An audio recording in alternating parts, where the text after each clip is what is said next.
last couple of games, do you take the view that but for a last-minute goal you might have had a decent result, or do you acknowledge that the problems do run to the deeper?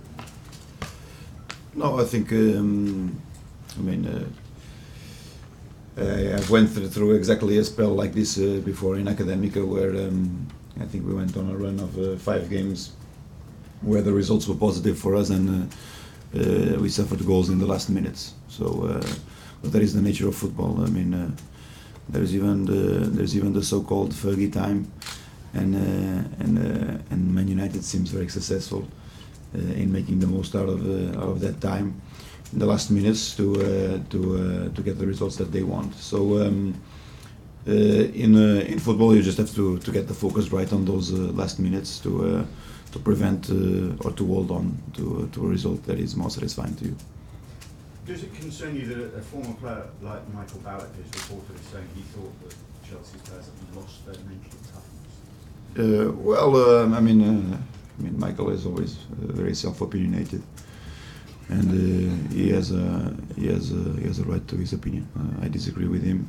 He doesn't live in this dressing room. He used to live here before, and he didn't solve all the problems before. So you'll have to make a self-analysis of his time here, and maybe draw other kind of conclusions.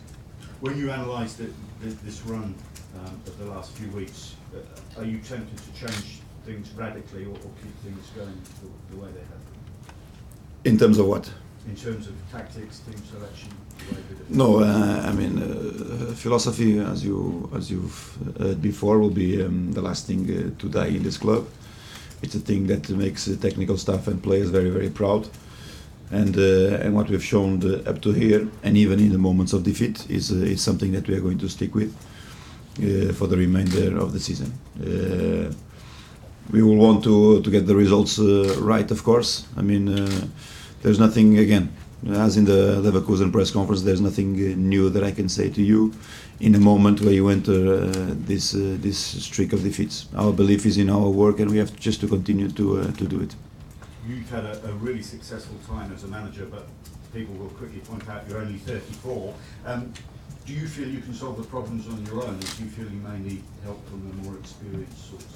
In what sense? In, say, maybe a Gus Hiddink type? No, I don't agree with that. You think you can, whatever problems there are here, you feel you can solve on your own? No, I don't solve problems on my own. I solve problems with my group of people and my group of players. And it's just been like that throughout.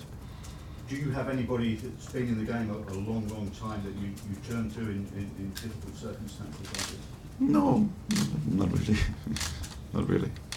I'm not a religious person, so I just hold on to my self-belief and the belief of my players' talents.